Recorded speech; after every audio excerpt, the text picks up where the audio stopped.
everybody, what's going on, guys? It's your boy Sonic the Game Fan, and welcome to episode 5 of my Let's Review series.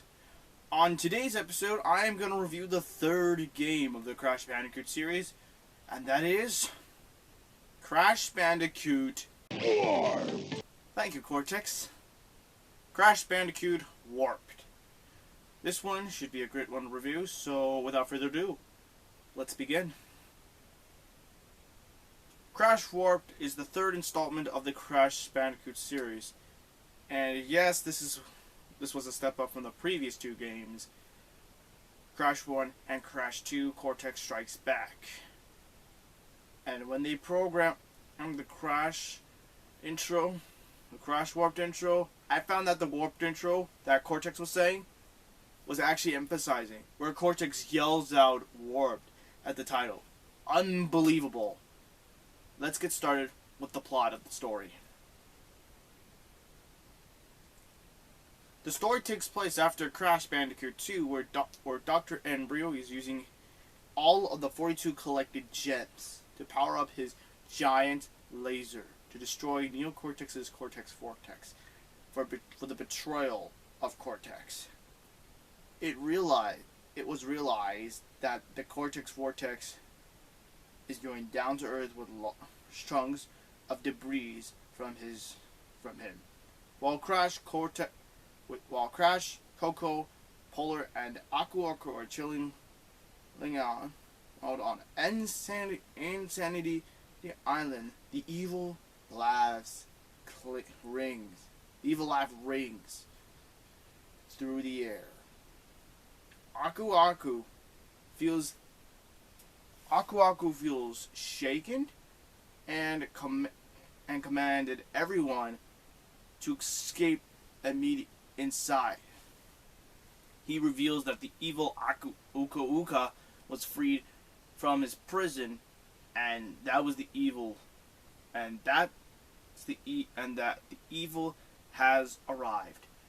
Cortex arrives and kneels before Uka Uka, who is beating him for the past unsuccessful attempts. Cortex blames Crash for all of this, but Uka Uka keeps seeing enough as his patience runs out because of one problem. There was no other power source for the as the crystals were used. The crystals and the gems were used by Crash, Coco, and Embryo in order to destroy the Cortex Vortex. This leads Cortex to decide for himself, to prove himself for one last time. That's when Uka Uka introduces Dr. Nefarious Trophy, who is the master of time and the Time Twister creator. He will work with Cortex to ensure that this will work. They plan to go back into time and collect the crystals from the original time. Back in the Bandicoot house, Aku Aku tells how many years ago that he managed to lock up his evil brother Uka Uka in an underground prison that sealed his evil twin with magic.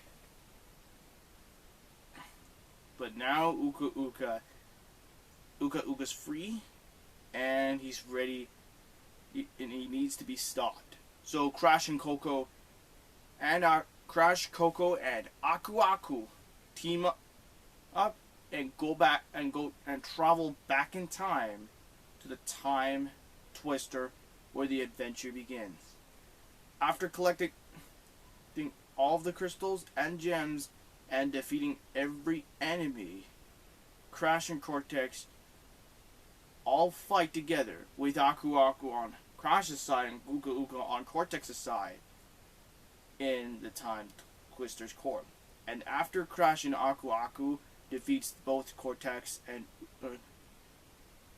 Uka Uka, the Time Twister implodes and opens up a warp portal, which means one thing, and I mean one thing only. Cortex Trophy and Uka Uka gets taken away to the past, the prehistoric times, turning the two Cortex and Trophy into tiny little into babies and fighting over Uka Uka. And just in time, Crash and friends escape and head back to the Bandicoot house to enjoy some snow. That's it for the plot. Now let's get to the gameplay of Crash Warped. Glad that Cortex didn't say this one. In Crash Warped, you're still playing as Crash Bandicoot, but you can also play with Coco. Which can I start first? Which one I got? Which do I have to say? Which, I gotta say, does this remind me of a particular game that you can play with different characters? Did I just saw what I just saw? What just happened? Never mind. No, never mind. Let's start with Crash Bandicoot, the main character of the story, of the game. Crash can jump, spin attack, crouch, crawl, slide, high jump, hang, and belly fall, but he can swim underwater. The damn Bandicoot can swim better than the blue blur, Sonic the Hedgehog. Jimmy Christmas, score one for Crash Bandicoot. Okay, back to the subject. But with Crash, he has superpowers. A double jump that can let him jump 2 times, do a death tornado, and uses a fruit bazooka. Then we get to Coco, which is the new girl in town. She performs the same thing like Crash Bandicoot, but she has a higher jump than Crash. And both Crash and Coco uses the different modes of transportation in Crash Warped. Let's start off with Crash's mode of transportation. First, he uses a baby T-Rex, which he can run freely, and he can move up, move, and jump. But however, it will run away after you're getting hit. Next is the Jet Sub, which he will move into the direction you're going. And the submarine can shoot projectiles, and the ship can get a speed boost, but it will be destroyed if it gets hit. The motorcycle is the last one, which is the final mode of transportation, as he can brake the bike, which is like braking it, like stopping it, but the bike's very stingy to turn around. So, however, if you fall into a hole or go offside, which is off-road, it will slow you down. No lives cost. And finally, we get to Coco, the new girl in town. And yes, she has a Pura and a jet ski. A Pura is a little baby tiger which cannot turn around, and the jet ski which she can jump off to do ramps, and to jump off of ramps and do flip stunts, which is so cool.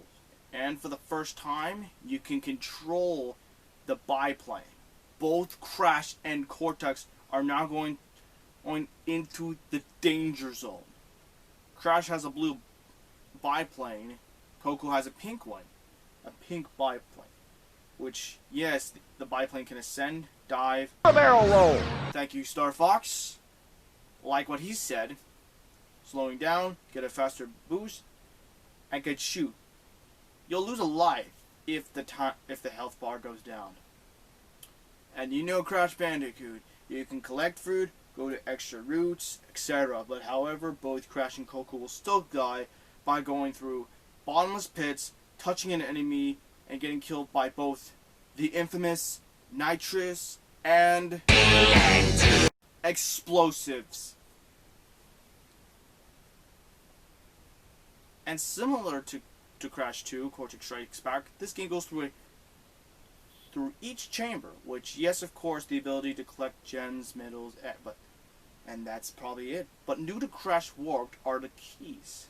Yes, the only way to continue your Crash Warped journey, you gotta collect the keys. That's 27 gems, 40 emeralds, and 28 keys. But the worlds are themed. I would want to say that now, but it's gonna be too long for me to say that. And finally, the bosses. There's only 5 bosses on Crash Warped. There's the tiny tiger, the dingle, the dino, the dingle, I don't know what it's called, but the Dingoli, whatever the hell it's called. Dr. Trophy, Dr. Nefarious Trophy, Dr. Anjin, and Cortex and Uka Uka. The Neocortex and the Uka Uka boss goes down to the wire. And I mean, it's going to be a chaotic one. The final stance takes place in the Twister, in the Time Twister, but there's only one red flag here. Crash doesn't have an Aku Aku mask. This one is going to be hard, so good luck about this one. You're going to scream bloody murder every time you get killed for nothing. So, what's my final thoughts of Crash Bandicoot? Shut up, Cortex! So, what was I saying? Oh yeah, what's my opinion on Crash Bandicoot Warped? I find it pretty good because, for some reason, you can play as Crash and Coco. The story's good, the biplane chase, everything. Now, this game, Crash Bandicoot Warped, is now on the Crash Bandicoot Insanity trilogy. Which, yes, if you don't own... Insane trilogy. Which, if you don't own a PS1 and Crash Warped, you can get the game on the PS4. Crash Bandicoot Insane trilogy. Like Crash 1 and Crash 2. So that'll wrap up episode 5 of my Let's Review series. So, thank you for watching, and as always, if you enjoyed this review, make sure you rate and comment down below. And if you're new to Silent Game Fan, and remember to subscribe and ring the bell icon to be part of the All-Star Gaming League, as there will be more videos coming your way, like reviews and Let's Plays, here on the channel. And anyways, we'll be taking a break from the Crash Bandicoot review series, and we'll conclude the Mario 35th Anniversary series. Which, yes, I will return to Crash Bandicoot reviews at this point. I would want to continue on, but right now, I want to take a break and focus on that. So until next time, I'll see you guys on episode 6.